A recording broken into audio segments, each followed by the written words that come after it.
Hello दोस्तों, नमस्कार। आज हम आपको एक बहुत सुंदर सी कहानी सुनाने वाले हैं। इस कहानी को पूरा जरूर सुनें क्योंकि आज के इस कलयुगी ज़माने में कुछ भी हो सकता है और ये कहानी आपको बहुत कुछ सिखाने वाली है।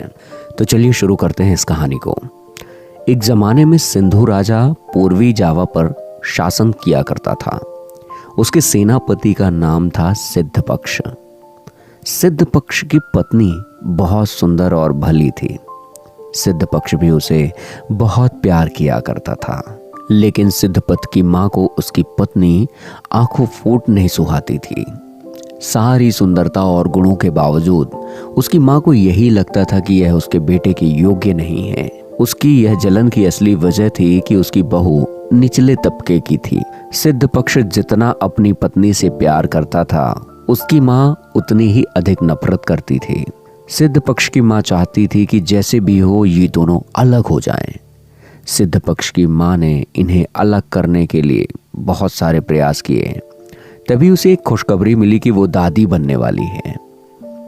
सिद्धपक्ष की माँ को बहुत गुस्सा आया और उसने एक योजना बनाई और वह एक दिन राजा के पास गई।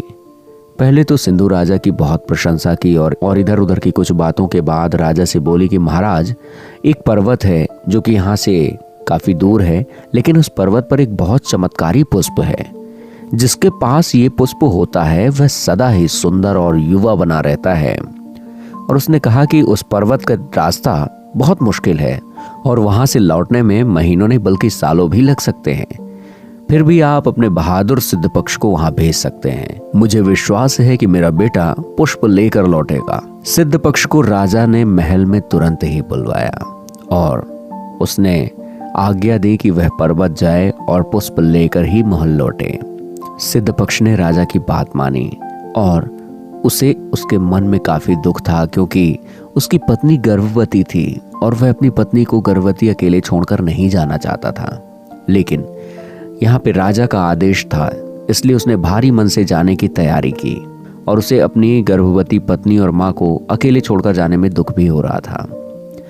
उसे जरा भी अनुमान नहीं था कि यह सब उसकी माँ की ही कुटिल योजना है ताकि सिद्धपक्ष के जाने के बाद वह उसकी पत्नी को ठिकाने लगा सके।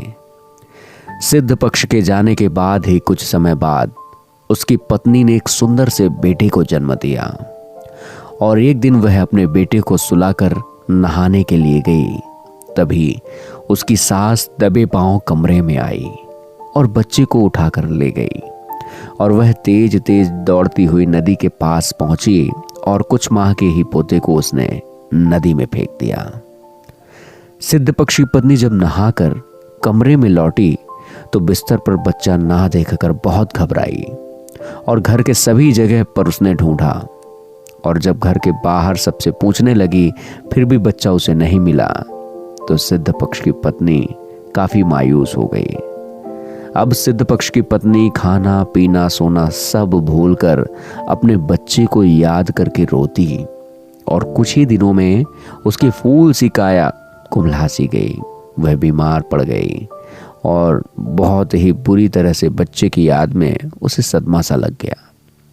2 वर्ष के बाद सिद्धपक्ष जब लौटा तो उसके मन में अपनी पत्नी और बच्चों से मिलने की उत्सुकता थी। उसने राजा को महल में पुष्प सौंपा और घर लौट आया। अभी वह अपने घर से कुछ ही कदम दूर था कि जैसे ही उसकी माँ ने देखा, उसकी माँ उसे दौड़ते दौड़ते उसके पास गई और बोला, अरे बेटा, तुमने कैसी लड़की के साथ विवाह किया है? वह तो अपने बच्चे को नदी में फेंक आई है और वह बीमार रहने का नाटक कर रही है। वह अपनी बहू की जितनी बुराई कर सकती थी उसने की। सिद्धपक्ष को भला अपनी माँ पर कैसे संदेह होता। उसका मन अपनी पत्नी के प्रति कड़वे रूप में भर गया। वह फौरन ही अपनी पत्नी के पास गया और गुस्से में बोला कि तुम्हारे टुकड़े टुकड़े कर दूंगा। बताओ मेरे बच्चे को नदी में क्यों और कहाँ फेंका है? उसकी पत्नी का चेहरा पीला पड़ गया। उसने कहा, सिद्धपक्ष, मैं ऐसा कर सकती हूं क्या? ये आपने सोचा तो सोचा कैसे? मैं भी बस कुछ ही दिनों की मेहमान हूं। अगर आपको ऐसा लगता है कि मैंने अपने बच्चे को मारा है तो आप मेरी हत्या कर दीजिए, पर उससे पहले आप मुझे ये बताओ कि मेरे बच्चे को नदी में फेंकने वाली बात किसने कही आपसे? सिद्ध पक्ष ने उत्तर दिया कि मेरी माँ ने कहा है। उसकी पत्नी ने बोला कि आप मुझे वहां ले चलो जिस जगह माँ ने बच्चे को फेंके जाने की बात बताई थी। सिद्ध पक्ष अपनी पत्नी को वहां ले गया और इससे पहले वह कुछ समझ पाता, उसकी पत्नी भी उसी नदी में कूद गई। सिद्ध पक्ष अपना माथा पकड़कर रोने लगा और कहने लगा, हे भगवान, यह तो डूब गई, अब मुझे कैसे पता चलेगा सच क्या था। सिद्ध पक्ष किनारे खड़ा सोच ही रहा था, तभी सिद्ध पक्ष ने देखा 2 सफेद फूल नदी के बाहर निकले, एक बड़ा और एक छोटा। तभी बड़े फूल ने सिद्ध पक्ष से कहा, मेरे प्यारे, ये है हमारा बेटा, मैंने इसे नदी के तल में पाया, यह खुद ही बताएगा कि सच क्या है। तब छोटे फूल ने कहा, मेरे पिता योग्य सेनापति सिद्ध पक्ष, मेरी माँ निर्दोष है।